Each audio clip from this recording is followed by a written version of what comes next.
7월의 첫 번째 주일이 되었습니다. 벌써 6개월이 지났다라는 말이 어울리는 시간이 되었는데요. 지난 6개월은 어떤 시간이셨을까요? 특별히 기억에 남는 일이 있으실까요? 기억에 남는 일이 있으시다면 그 기억이 좋은 기억이셨으면 좋겠는 마음이고요. 특별히 좋은 일도 나쁜 일도 떠오르지 않으신다면 여러분들에게 그만큼 평안한 일상을 주신 6개월이다 라고 생각해 보시면 좋을 것 같습니다. 7월의 첫 번째 주일인 이 날을 한국교회의 절기로 따지면 오늘 기도도 해주셨지만 맥추감사절이라고 부릅니다. 맥추절이라는 이 절기에 특별한 의미가 있지만 다른 절기처럼 강조하진 않았는데요. 그래도 이 의미만큼은 더 분명히 새기는 것이 좋겠다는 생각으로 오늘 말씀을 함께 들으려고 합니다. 오늘 말씀을 통해서 성경 속에 담긴 이 절기의 의미를 더 분명히 알고 다시 한번 하나님의 은혜를 깨닫게 되는 마음에 새기게 되는 역사가 우리 안에 충만하게 하시기를 간절히 소원합니다. 그럼 먼저 첫 번째로 맥추절과 그 절기가 어떤 것인지 그 절기에 대해서 살펴보겠습니다. 첫 번째로 맥추절이란 절기와 그와 함께 있는 절기들을 좀 살펴봅니다. 맥추절이라는 건 사실 다른 절기와 떼놓을 수가 없는 같이 연관된 절기들이 함께 있는 절기예요. 그래서 맥추절에서부터 시작해서 그 절기를 한번 성경이 어떤 절기를 말씀하고 계시는 건지 조금 더 구체적으로 살펴보겠습니다. 맥추절이라는 이름이 있습니다. 맥추절이라는 이름의 뜻은 보리를 추수한다는 뜻이 되죠. 보리를 추수하면서 감사한다. 우리나라에서 전통적으로 이모작을 하던 그 농경사회 시절에 봄철에 거두는 보리거지가 6월의 중하순이면 있었다고, 그래서 마무리가 되었다고 합니다. 그래서 봄철이면 그 먹을 것이 떨어져서 보릿고개라고 부르는 시간이 생겼던 건데, 그런 시기를 잘 버티게 해주는 그 보리 수확에 대한 것을 감사하면서 절기를 지키자라고 해서 우리나라에서는 6월 말 7월 초 어딘가에 맥추절을 지키다가 7월 첫 번째 주일로 고정된 절기를 지키게 된 겁니다. 현대 우리에게는 이런 맥추에 대한 의미가 없죠. 보리 고개라고 하는 것도 없고 보리 추수에 대한 감사의 기쁨도 모릅니다.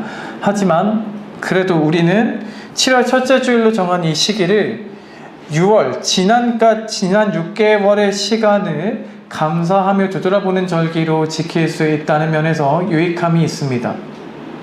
또 성경 속에 있는 절기는 아니지만 추수감사절이라는 절기를 교회의 역사 속에서 가지고 지금도 지키는 것의 의미는 한 해의 시간을 돌아보며 감사한다는 의미가 있을 수 있겠고요.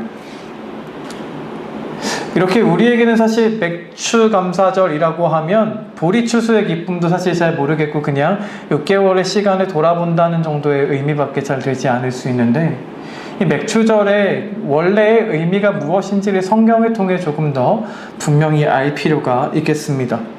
저도 잘 몰랐는데 성경 속 맥추절은 그냥 이렇게 생각할 문제가 아닌 거더라고요. 본문 말씀 읽어주셨었는데 같이 한번 다시 읽어볼까요? 출애굽기 23장 16절, 출애굽기 23장 16절 말씀을 다시 한번 한 목소리로 읽어보면 좋겠습니다. 23장 16절 읽어보시겠습니다. 있습니다. 맥추절을 지키라. 이는 내가 수고하여 밭에 뿌린 것의 첫 열매를 거둠이니라. 수장절을 지키라. 이는 내가 수고하여 이룬 것을 연말에 밭에서부터 거두어 저장함이니라. 아멘. 방금 읽은 말씀에서 설명하시는 맥추절이라는 건 어떤 건가요? 맥추절을 이렇게 표현하고 계시죠? 첫 열매를 거두는 것이다 라고 말이에요. 수고하여 뿌린 것의 첫 열매를 거두어서 지키는 절기가 맥추절이지 보리 추수하는 절기니까 지켜라 라고 말씀하신 게 아니었습니다. 그렇다면 또 하나의 본문 한번 같이 찾아보실까요? 34장 22절 한번 찾아볼게요. 같이 읽을 건데요. 34장 22절 136쪽입니다. 구약 성경 136절 6쪽 34장 22절입니다. 34장 22절 말씀 펴셔서 우리 한번 또 같이 읽어봅니다. 34장 22절 같이 읽겠습니다. 77절 곧 맥추의 초실절을 지키고 새마을에는 수장절을 지키라. 아멘. 아까는 맥추절이란 이름과 수장절이란 이름만 나왔는데 여기서는 맥추의 초실절이라고 표현하시고 또 그게 77절이라고 표현하세요. 그래서 우리는 이걸 그냥 뭉뚱그려서 이해하기 쉽고 저도 그렇게 생각했었는데 이런 개념을 정확히 알게 된 지가 얼마 안 되었었는데요. 제대로 이해하는 것이 성경을 조금 더 분명히 이해하는 데 유익함이 있으리라 생각합니다. 먼저 이렇게 한번 시작해 볼게요. 초실절이라는 이름에서부터요. 오늘 우리 본문에 초실절이라는 게 나왔는데요. 초실이라는 게 무슨 말일까요? 첫 열매죠. 초실절, 첫 열매. 첫 열매란 어떤 것의 열매일까요? 곡식의 열매도 될 수 있고 과일의 열매도 될 수 있습니다. 이스라엘 땅에서 나는 모든 것의 첫 열매, 초실에 대한 의미예요. 그럼 이 땅에서 수확할 수 있는 열매는 어떤 것들이 있을까요? 아주 풍성하게 많았겠죠? 그런데 어떤 것을 드려야 하느냐를 고민했던 유대인들은 말씀 속에서 이것이 대표적으로 첫 열매를 드려야 하는 곡식과 열매다라고 정한 것이 있었어요. 그게 어떤 것이었냐면 신명기 8장 8절의 말씀에 나오는 것들이었습니다. 한번 권정현 자매님이 읽어주시면 좋겠어요. 구약성경 274쪽에 있는데요. 구약성경 274쪽에 있는 신명기 8장 8절에 보면 과일과 곡식의 종류가 나옵니다. 한번 읽어주실까요? 밀과 보리의 소산지요 포도와 무화과와 송이와 감람나무와 꿀의 소산지라. 아멘. 여기에 8장 8절의 말씀을 기준으로 이 유대인들은 이스라엘 사람들은 이걸 대표적으로 드려야 하는구나 라고 7가지를 정한 겁니다. 그런데 이 7가지를 보면 2가지로 분류해 볼 수 있어요. 앞에 나오는 밀과 보리는 뭘까요? 곡식입니다. 뒤에 나오는 5가지는 열매, 과일이에요.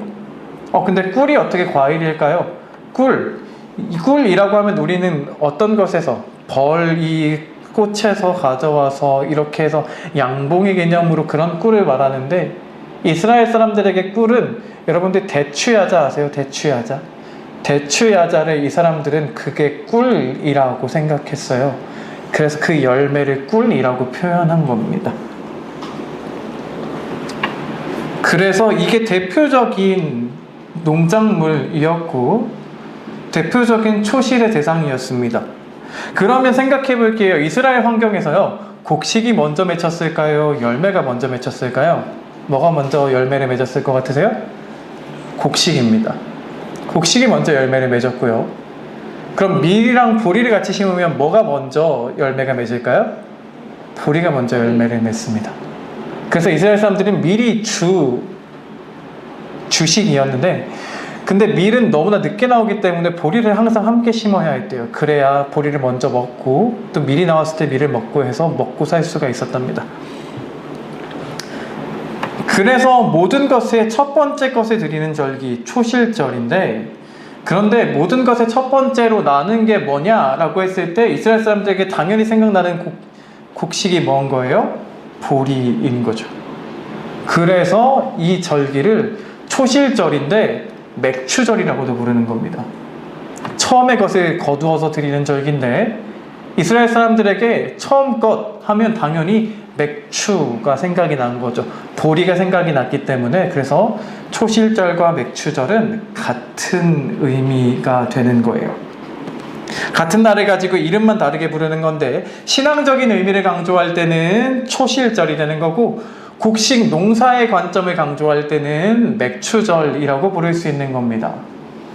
그렇게 맥추의 초실절이라고 왜 그렇게 말했는지 오늘 본문을 이해할 수 있게 됩니다. 원래 초실절인데 그런데 곡식의 관점에서는 보리가 가장 먼저 나왔기 때문에 맥추절이라고 같은 절기를 불렀던 거예요.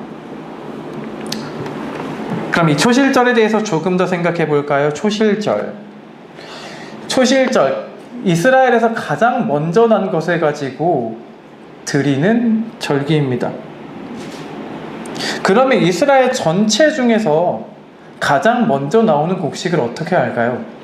여러분, 나라 전체에서 농사를 짓는데 어디에서 곡식이 제일 먼저 날 거라고 특정할 수가 있을까요? 되게 어렵고 이상해 보이는 개념이죠. 그런데 이스라엘 사람들은 이스라엘에서 가장 먼저 난 것을 가지고 대표로 해서 제사를 그날 드렸습니다. 이스라엘의 절기에 맞는 그 기후를 다 따져보면 말이죠, 곡식 농사를 해도 어떤 지방에서는 항상 먼저 나는 것들이 있었대요. 그래서 어떤 지방에서, 어떤 밭에서 제사장들이 그걸 위해서 항상 곡식을 뿌렸다가 거기서 가장 먼저 나오는 걸 가지고 이것이 이스라엘에서 이번에 가장 먼저 맺힌 보리다 라고 가져와서 제사를 드렸던 거예요. 이 사람들은 대단히 철저하게 그렇게 첫 번째 것, 그 중에서도 이스라엘 전체 중에서도 첫 번째 것을 드리려고 노력했는데요, 이스라엘 전체를 대표해서 드렸던 이 제사의 의미가 대표성이라는 것을 우리가 기억해야 되는데요, 가장 처음에 익은 곡식을 가지고 전체를 대표했습니다.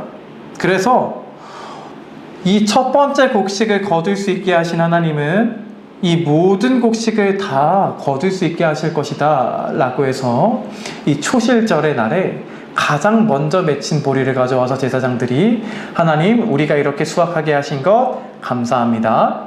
그리고 이렇게 첫 번째 것을 수확하게 하셨으니 이 땅의 모든 곡식들을 이제 잘 수확하게 하실 것으로 믿고 감사합니다 하면서 제사를 드렸던 날이 초실절입니다.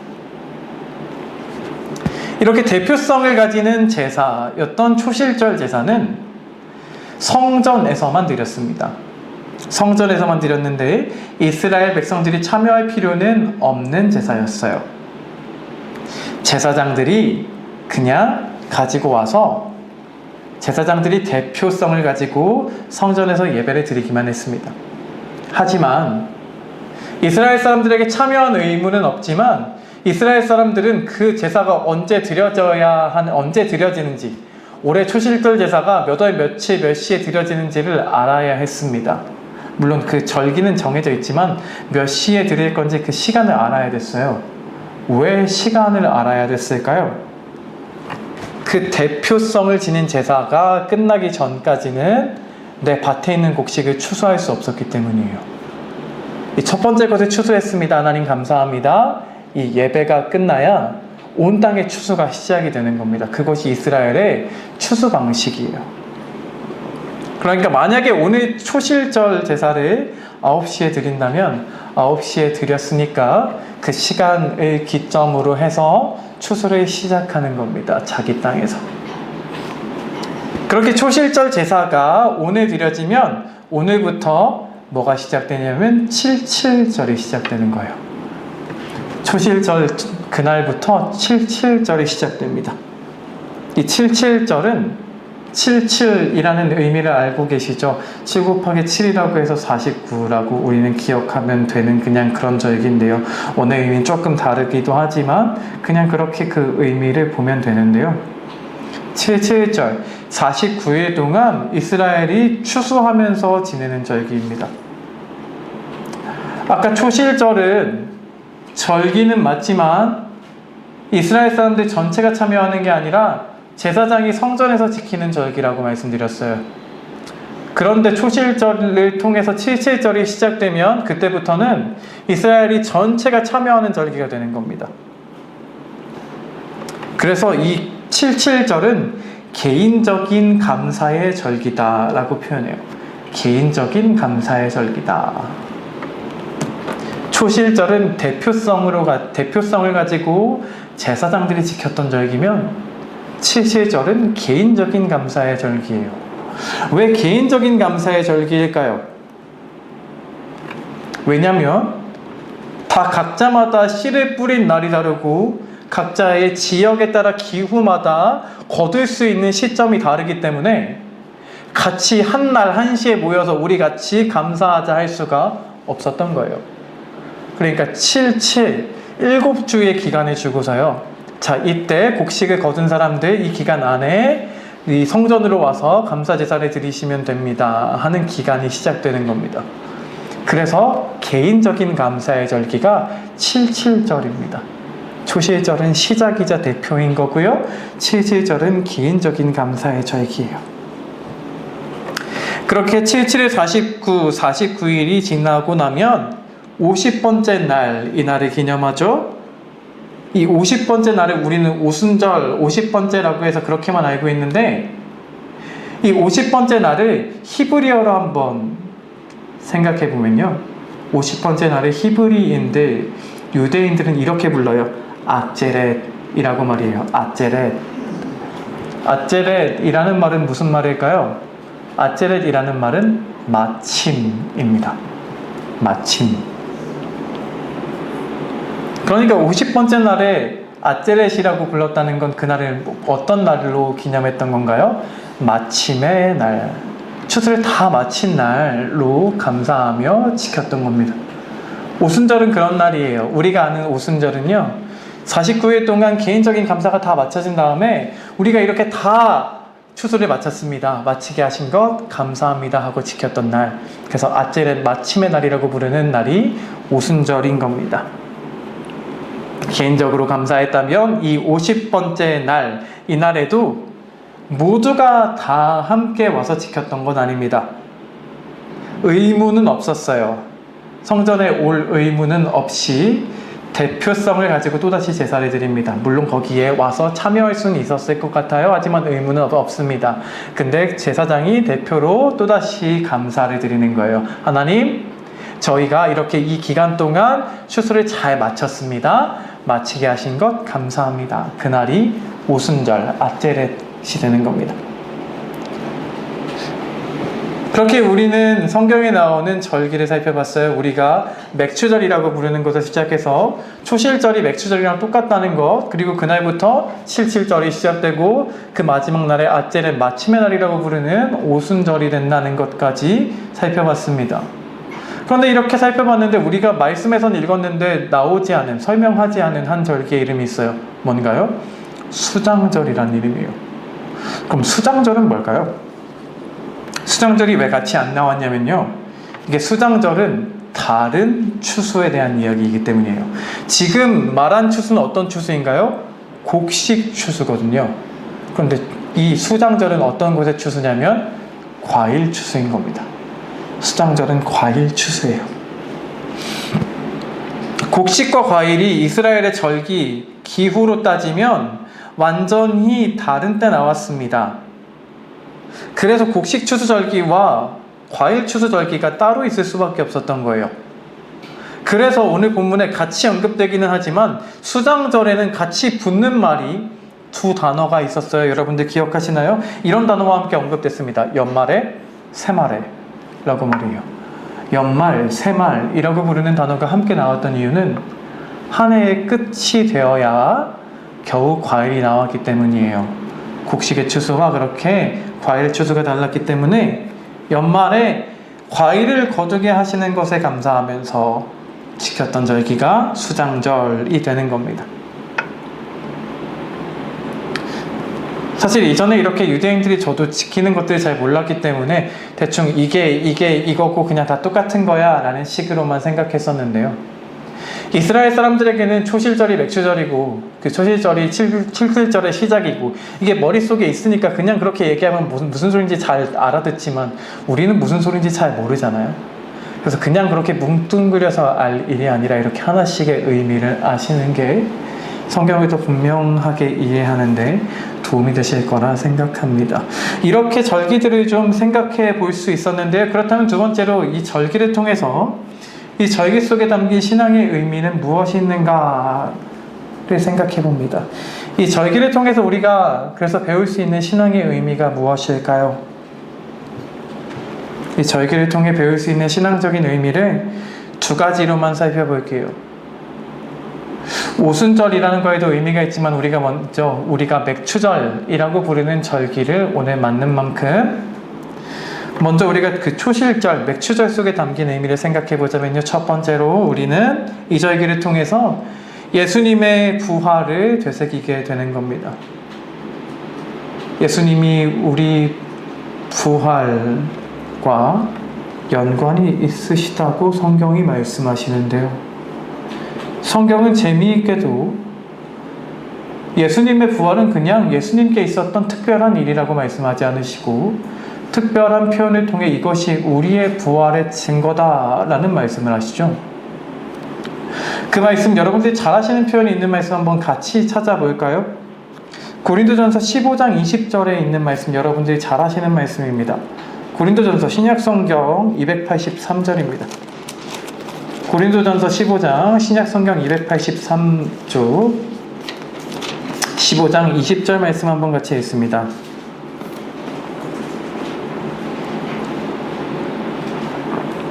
고린도전서 15장 20절 신약성경 283쪽의 말씀입니다. 같이 한번 읽어보겠습니다.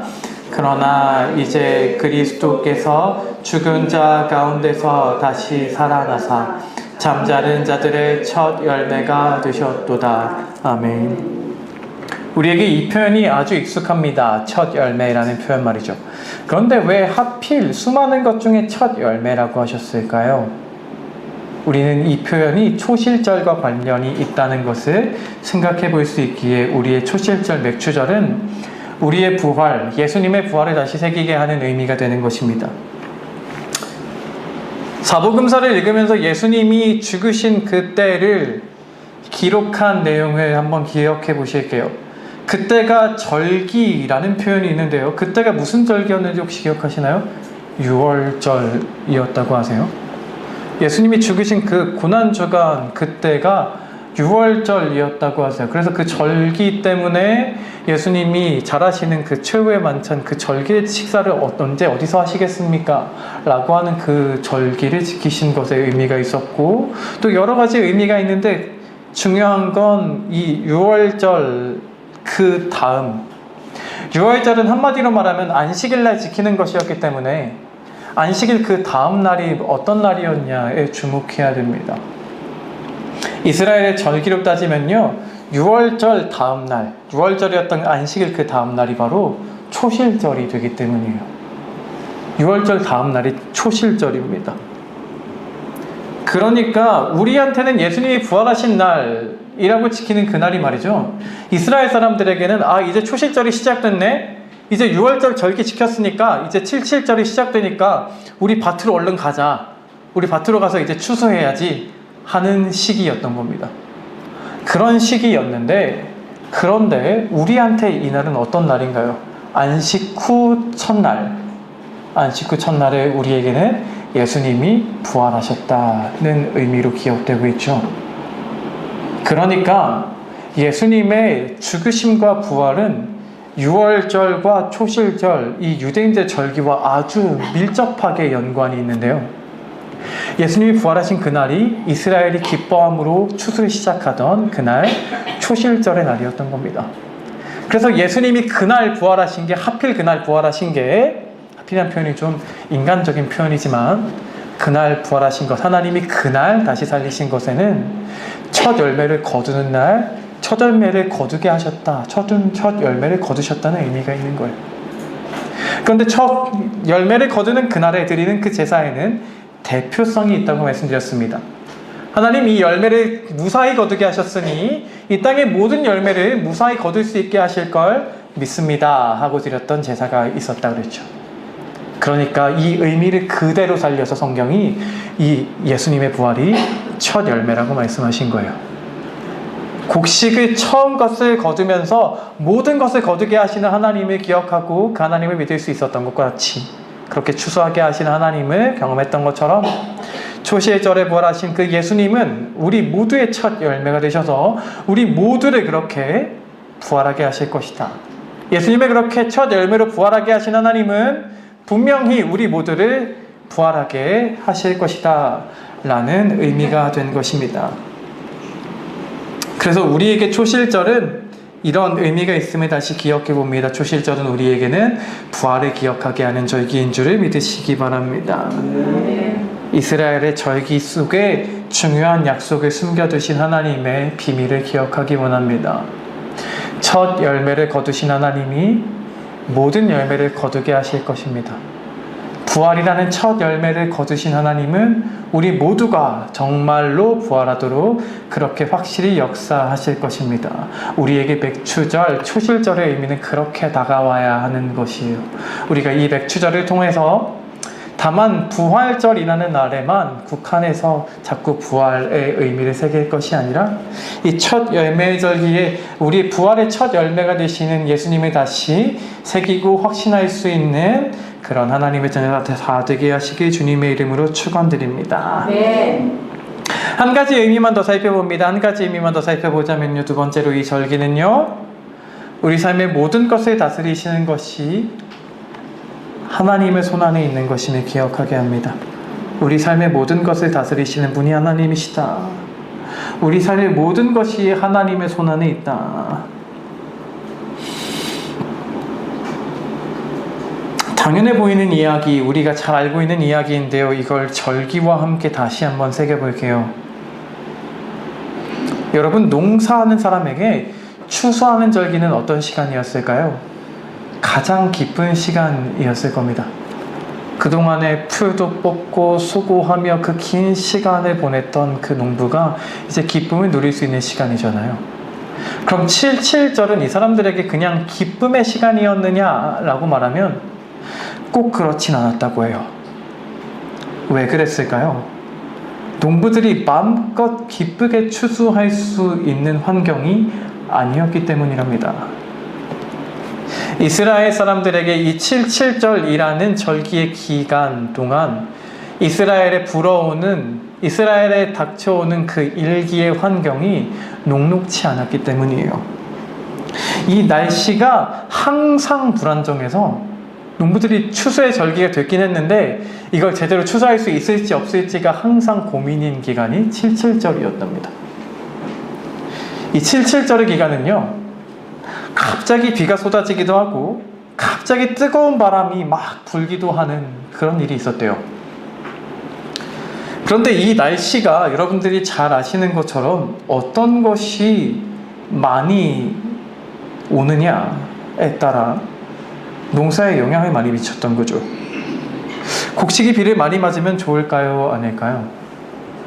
곡식이 비를 많이 맞으면 근데 좋았대요. 비를 많이 맞으면 오히려 나달이 풍성해졌답니다. 그래서 비를 많이 맞으면 나달이 풍성해지고 더 많이 거둘 수 있는 환경이 되었다는데요. 그런데 비가 많이 오면 사람이 벼농사만 지을 수 있는 게 아니라 이것도 하고 저것도 하고 할 수 있는 것이라면 비가 많이 오면 반대로 과일에는 큰 문제가 생겼답니다. 과일은 비를 맞고 꽃이 그 당시에 맺혀 있을 때라서 꽃이 떨어졌대요. 꽃이 떨어지면 열매가 맺을 수가 없게 되죠. 그래서 비가 많이 오면 곡식 농사하는 거엔 좋은데 과일 농사를 망치게 되니까 걱정이 되고요. 반대로 뜨거운 바람이 많이 불면 어떨까요? 뜨거운 바람이 많이 불면 꽃들이 만개해서 수정이 잘 돼서 이 과일 농사가 잘 될 수 있었대요. 근데 반대로 이렇게 되면 곡식이 제대로 나달이 맺히지 않았답니다. 이 사람들에게 그래서 이 비가 적절하게 오고 뜨거운 바람도 적절하게 부느냐, 얼마나 그 77절 기간이 적절한 날씨로 조화를 이루느냐가 문제였답니다. 그래서 이때의 날씨를 비유하면서 그런 말 하더라고요. 왜 그런 말 하시죠? 어머니가 하나들은 이런 장사를 하고 하나들은 저런 장사를 하는데 그래서 날씨가 이러면 이래서 고민, 저러면 저래서 고민이라고. 77절이 그런 고민의 시간이었다고 해요. 날씨가 이래도 고민되고 저래도 고민되고 계속해서 비가 오면 고민되고 계속해서 뜨거운 바람이 불어도 고민되고. 그러니까 농사를 망치지 않으려면 그 적절한 날씨가 필요한데 그 적절한 날씨가 얼마나 그들에게 오느냐를 바라보면서 걱정했다는 거죠. 그래서 유대인들의 전통을 보면 77절 기간에 그들이 스트레스가 너무 심해서 그들은 그 77절을 첫 번째 날, 두 번째 날 이렇게 센 게 아니라요. 이렇게 셌대요. 77절에 49번째 날, 이제 48일 남았다, 47일 남았다 하면서 이렇게 기도했답니다. 하나님 이제 48일 남았습니다. 남은 시간도 지켜주세요. 하나님 이제 45일 남았습니다. 이렇게 남은 시간을 마음을 졸여가면서 지내야 했다는 거예요. 이렇게 하루하루 끝나는 시간을 기다려가면서 기도했다는 전통이 있을 정도니 이 사람들이 얼마나 마음을 졸였는지, 날씨 하나에 민감했을지가 눈에 보이죠. 그런데 그렇게 49일을 보내고, 와, 하나님이 이번에도 날씨를 이렇게 조화롭게 지켜주셨구나. 이렇게 너무나 적절한 날씨를 주셔서 나에게 이렇게 풍성하게 또 거둘 수 있게 하셨구나 라고 감사하며 하나님의 그 역사하심에 다시 감격하게 되고, 역시 하나님이 모든 것을 다스리시는구나 하고 깨닫게 되는 시간이었던 거죠. 그러니까 이런 기간이 77절이었다면 말이에요. 초실절이 얼마나 간절한 기도였을까요? 하나님, 첫 번째 이렇게 거두긴 했는데 올해에도 풍성하게 거둘 수 있게 제발 도와주세요 하는 마음이 있었을 거고요. 77절에 고심을 하고 힘들었던 만큼 오순절, 그 마지막 날에 드리는 제사가 기쁨이었을 겁니다. 하나님, 그렇게 마음이 애타고 힘들었는데 결국 이렇게 좋은 것들을 거뒀습니다. 하나님 너무 감사합니다 라고 말이죠. 그 77절의 절기, 맥추절의 절기는요, 이렇게 하나님의 역사하심이 얼마나 섬세한 건지, 야, 진짜 하나님이 도와주시지 않으시면 아무것도 안 되는구나, 야, 이번에도 이렇게까지 섬세하게 역사해 주셨구나 라는 걸 다시 깨달을 수밖에 없게 하는 절기였던 것입니다. 사랑하는 여러분, 그래서 맥추절을 우리가 지키고자 한다면 그렇게 곡식의 추수 앞에서 날씨 하나를 가지고도 다시 하나님이 이 모든 것들을 주관하신다라고 깨달으며 다시 뼛속 깊이 배워야 했던 이스라엘처럼 우리 모든 것을 다스리시는 그 하나님을 다시 가슴속에 새길 수 있는 절기가 되어야 하는 줄로 믿습니다. 지난 6개월 동안 행복하고 감사한 일이 있었다면 내 힘으로 이룬 게 아니었음에 다시 새기시는 절기가 되시기 바랍니다. 하나님이 해주셨음을 고백할 수 있는 우리가 되기 원합니다. 힘들고 어려운 일이 있었지만 잘 이겨내게 하셨다면 그것 또한 하나님의 역사하심이었다고 고백할 수 있기를 원합니다. 이 절기는 그렇게 우리를 다스리시는 하나님을 다시 기억하는 절기여야 하는 것입니다. 말씀을 맺어봅니다. 신앙인들이 감사, 은혜에 대한 이야기를 할 때 보면 그런 이야기를 하는 것들을 봅니다. 이전 것을 생각하면서 말이죠. 지금까지 지내온 것을 생각해 보니까 은혜였다. 지금까지 돌아온 걸 이제 생각해 보니까 참 감사한 것밖에 없다라는 식으로 말이에요. 그 고백이 나쁘다는 것 아닙니다. 너무나 훌륭한 고백이라 생각합니다. 하지만 저는 여기에 머무르지 않았으면 좋겠습니다. 우리의 신앙이 과거를 돌아보면서 그때 참 좋았지, 하나님께서 그렇게 역사해 주셨지 정도가 아니라 오늘을 살며 우리가 감사할 수 있는 하나님의 사람이 되었으면 좋겠습니다. 과거를 돌아보면서만이 아니라 오늘 내 삶을 돌아보게 하시는, 오늘 내 삶을 친히 다스리셔서 너무나 평범한 것 같은 하루 속에서 너무나 섬세하게 여전히 역사하시고 오늘도 돌보고 계시는 하나님을 고백할 수 있는 우리가 되기를 간절히 소원합니다. 그래서 그런 말 있잖아요. 사람들이 그런 말 한다고 하더라고요. 주변에 이제 뭐 임신하는 사람, 애를 키우는 사람들의 이야기를 들어보면 말이죠. 임신했을 때는 뱃속에 있을 때가 제일 편할 때다. 그리고 뭐 애를 지금 키울 때는 지금이 제일 편할 때다. 나중에 되면 힘들다. 뭐 이런 얘기만 계속 한다는데, 그런데 지금이 너무나 힘든 그 사람들에게 지금이 좋은 때다라고 하면서 그 전에가 좋았는데 라고 자꾸 생각하게 만드는 그런 말이 중요한 게 아니라 지금을 즐길 수 있어야 하지 않겠냐라고 하는 말을 하는 걸 또 들었거든요. 여러분, 그래서 우리도 똑같은 말을 하고 싶은 겁니다.